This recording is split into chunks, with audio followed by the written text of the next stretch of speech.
Have you ever heard the sound of an entire world caving in? It isn't the loud bang of a collision. It's the haunting, deafening silence of an empty room at 3 o'clock in the morning. It's the kind of sound you only hear when you realize that everything you once used to define yourself, your status, your career, your relationships, has vanished like smoke into thin air. Fly with me for a moment to the heart of Sao Paulo, the ultimate concrete jungle of Brazil. Amidst the shimmering neon lights of Paulista Avenue, I want you to imagine a man who seemed to hold every winning card in the game of life. He was a PhD, a world-renowned scientist, a picture of success with prestigious degrees and the unwavering respect of his peers. To the outside world, he was an impregnable fortress. But there is a truth those skyscrapers never reveal. Any fortress will crumble if its foundation is built on illusions. When the darkness of a midlife crisis hit at 40, it didn't knock, it kicked the door down. In the space of a single breath of fate, his father, his teacher, his greatest lighthouse, passed away forever. Then, the marriage he once believed was his safe harbor shattered into pieces amidst bitter words. Standing before the mirror in a hollow apartment, that man, Massimo Pigliucci, saw a stranger staring back. He saw a man with a mind full of knowledge about genetics and evolution, yet who was utterly helpless against the evolution of the pain inside his own heart. He realized he had nothing left to lean on. No money, no fame, and no hand to pull him out of the quicksand of emptiness. That was his moment of truth. That was the moment philosophy stopped being yellowed pages in a dusty library and became a sword for survival. Massimo didn't turn to Stoicism as a scholar looking for a new theory. He turned to it like a wounded soldier trying to stop the bleeding on a battlefield. He realized that Marcus Aurelius and Epictetus didn't write books for entertainment. They wrote them as manuals for our absolute worst days.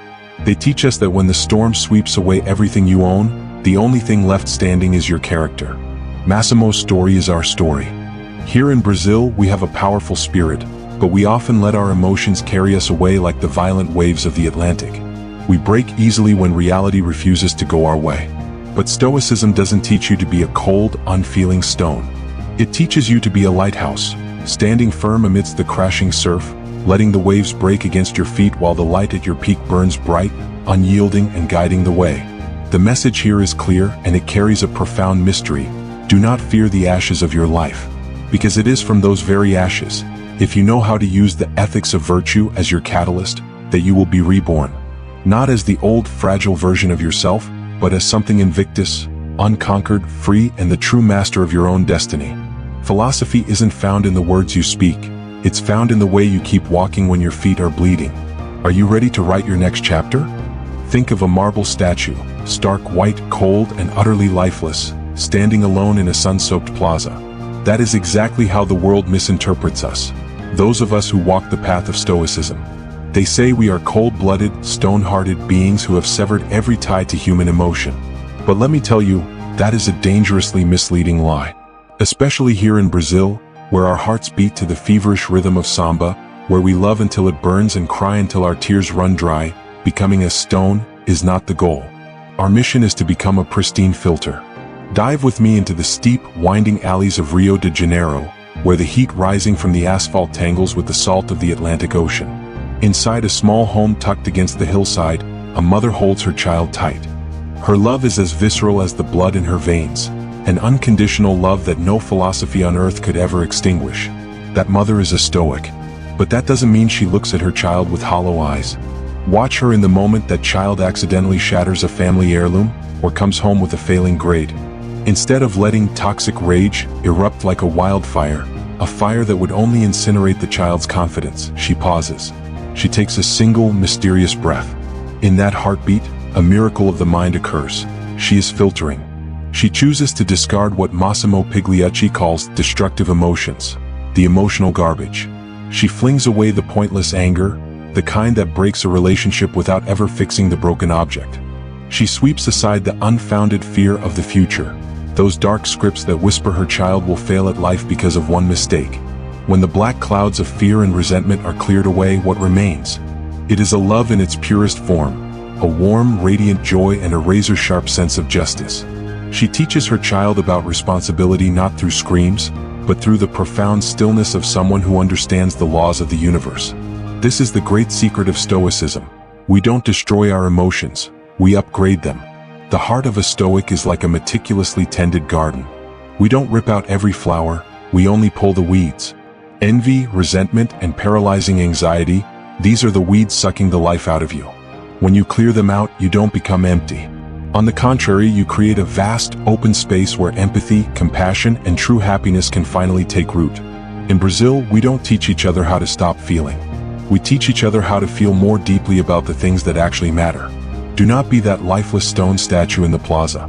Be a controlled flame, one that radiates the warmth of kindness rather than the scorching heat of destruction. You don't need a heart of steel to be unconquered. You only need a heart washed clean of the illusions of pain. My message for you tonight is simple. Have the courage to love, have the courage to laugh, but be ruthless in sweeping away the emotional trash that prevents you from seeing the beauty of your destiny. Are you ready to purify your heart? Ever wonder why, in a world where we can connect with anyone with just a single tap, we feel so profoundly alone? It's because we've misunderstood those two words, living according to nature. Forget the image of hermits meditating in caves or those who flee the city to hug a redwood tree in search of peace. Living according to nature, the North Star of the great Stoic masters, isn't a retreat into the wild. It is a journey back to the grand blueprint etched into your very DNA, a creature of razor-sharp reason and a heart that hungers for community. You are no lonely island in the middle of a vast ocean. You are a link, a cell in one giant, living organism that the Stoics called the cosmopolis, the city of the universe. Let me tell you about a man in the heart of the sun-drenched, volatile favelas of Brazil. Amidst the raw brick walls, where the pulse of funk music tangles with the heavy anxiety of poverty and violence, there is a man standing before a group of children. He has no wealth to give them. He has no power to sway political policy. But he possesses reason, the most sacred gift of being human. Instead of letting the despair of the slums swallow him whole, he uses his intellect to build. He gathers old, tattered books and turns a tiny, dusty corner into a classroom to teach these children how to think. Why does he do this when he himself has so little? That is the moment he is living according to nature, in its most radiant form. He realizes that the very essence of being human is to act for the common good. In the moment he explains the meaning of kindness to a child, a mysterious alchemy occurs. His own private pain vanishes. As he mends the fractures in his community, the broken pieces of his own soul begin to fuse back together. He saves those children, and in doing so, he saves himself from the weight of a meaningless fate. The secret message I want to leave you with today is this: you will never find true happiness by chasing the ghost of selfishness. Isolation is poison for the spirit. An invictus life, a life unconquered, only truly begins when you use your mind to make the world around you just a little bit better. Helping others isn't an act of charity, it is an act of self-healing. When you use your reason to serve, you are finally turning in sync with the gears of the cosmos. You will realize that when you become part of the solution for someone else, the universe grants you an inner peace that no amount of power or money could ever buy. Stop asking what the world can do for you. Ask what your reason can do to illuminate a dark corner of this cosmopolis. Because in the end, helping others is the only way to truly help yourself. Are you ready to live up to your own greatness? Do you hear it? The deafening roar of gridlock in the heart of Manhattan? Or the visceral scream of a boss venting their fury right at you? The modern world is like an arena where the lights never dim. A place where we are relentlessly ambushed by stress, expectations, and crushing anxiety. But I want to let you in on a secret. Tranquility is not a gift from fate. It is a weapon forged in the fires of practice. To become a modern Invictus, you need mental drills as sharp as blades to guard your very soul. Walk with me on a mysterious journey, starting where silence reigns supreme. Once a month, pull yourself away from the frantic crowds of Sao Paulo or New York and step into a quiet cemetery. Do not be afraid. This isn't a place of death, it's a place of truth. As you wander through rows of headstones, reading the names of strangers and dates that have faded into the past, let the cold touch of the stones seep into your mind. Memento Mori, remember you will die. The people resting there once had urgent meetings, explosive arguments, and gut-wrenching anxieties exactly like yours. But now, it's all dust. This exercise isn't meant to depress you. On the contrary, it injects you with a surge of pure, raw energy. It screams a reminder, your time is finite. Why are you wasting your only treasure on a pointless internet feud or a nameless sorrow? When you walk out those gates, you'll realize that every breath you draw is as precious as a diamond. And when you stand on that platform, watching the tail lights of the last train disappear, feeling that fire of rage ready to incinerate your chest, don't explode. Instead, draw your second weapon, the view from above. Close your eyes and launch your perspective out of your body. Soar higher than the skyscrapers. See yourself as a tiny speck in a city of millions, then higher still until the earth is just a grain of sand in a galaxy, and your entire history is but a blink in time. That 10-minute delay or that jab from your seps suddenly becomes laughably insignificant. You'll realize how incredibly lucky you are just to be alive in an age of subways, with oxygen in your lungs and the reason to observe your own magnificent smallness. Finally, train for true freedom by stepping into the lion's den of consumerism, the most glittering shopping malls. Walk past the luxury boutiques, stare at the sparkling jewels and the $1,000 suits, but keep your wallet tucked away. Stand there, smile, and say to yourself with all the pride of a person who truly owns themselves, "How wonderful it is that there are so many things in this world that I do not need." That is the ultimate liberation. When you are no longer shackled by greed or the fear of not having enough, you become invincible. These exercises are your armor. They turn daily friction into whetstones for your wisdom. You don't need to run away from the world to find peace. You just need to train so you can carry that peace everywhere, like a warrior carrying a sword that never breaks. Are you ready to arm your soul? Have you ever felt like the entire world is running a conspiracy against your peace? You flip on the TV and see the monstrous ghosts of history like Hitler? Or you just step out your front door and run into a neighbor who glares at you with a cold, unprovoked hostility? Our instinct is to rush to label them evil, monster, wretch. And then we let that resentment gnaw at our souls for the rest of the day. But I want to invite you into a hidden, mysterious corner of Stoic thought to discover a concept that will shatter the way you view injustice. Amathia. Amathia isn't simply a lack of book learning. It's a tragic, profound moral blindness. The Stoics believed in a controversial yet powerful truth. No one does evil on purpose. No one. They do it because they believe, in that twisted moment, that it is the right or the most beneficial thing for them to do. They aren't demons rising from the depths of hell. They are lost souls wandering in the pitch-black darkness of their own minds. Picture yourself behind the wheel in the sweltering heat of a rush-hour traffic jam. Suddenly, a car swerves in front of you, recklessly, nearly causing a wreck, and the driver rolls down his window to scream a barrage of vile insults. What's your gut reaction? Your blood boils. Your heart hammers against your ribs. You want to strike back with that same venom. But in that split second, stop.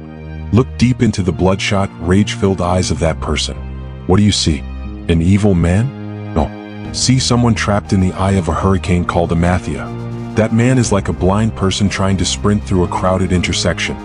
He doesn't know the path, he doesn't know how to behave, and he actually believes that his rudeness is the only weapon he has left to protect himself. Once you realize he is blind, your anger evaporates, replaced by a strange, quiet sensation, compassion. You wouldn't be angry at a blind man for not seeing the path, so why would you let your peace be destroyed by someone who is spiritually blind? The secret message that Marcus Aurelius used to whisper into the pages of his private journals was this: either teach them or endure them. You have only two choices. If you can light a candle for them, help them find the path of wisdom. But if they refuse the light, if the shadow of Amathia in them is too thick, then your job is to endure them with an unconquerable spirit. Don't ever let someone else's ignorance become the life sentence for your happiness. When you understand Amathia, you possess the ultimate spiritual armor. The world may treat you poorly, but it is how you react that decides whether you are a victim or an invictus, the master of your destiny. Will you choose to keep throwing stones into the darkness, or will you smile because you know you have walked far beyond that blindness? Are you ready to forgive those who truly know not what they do? Be very careful about what you are worshiping under the banner of Stoicism. In the shadows of the digital age, a phantom is rising, hiding behind snapshots of ice baths and flashy posts about peak performance. They call it Silicon Valley Stoicism. It is a distorted philosophy, a place where greed is masquerading as discipline. But I am standing here to unmask that hypocrisy. Don't you ever confuse a biohacker with a true Stoic. Watch this ironic drama with me. A tech millionaire steps out of an ice bath at 4 a.m., finishes a 24-hour fast, and proudly boasts to the world about his unrivaled endurance. And what is it all for? Just to make his brain run a millisecond faster? To close another $1 million deal? To turn himself into a soulless, money-making machine that never sleeps?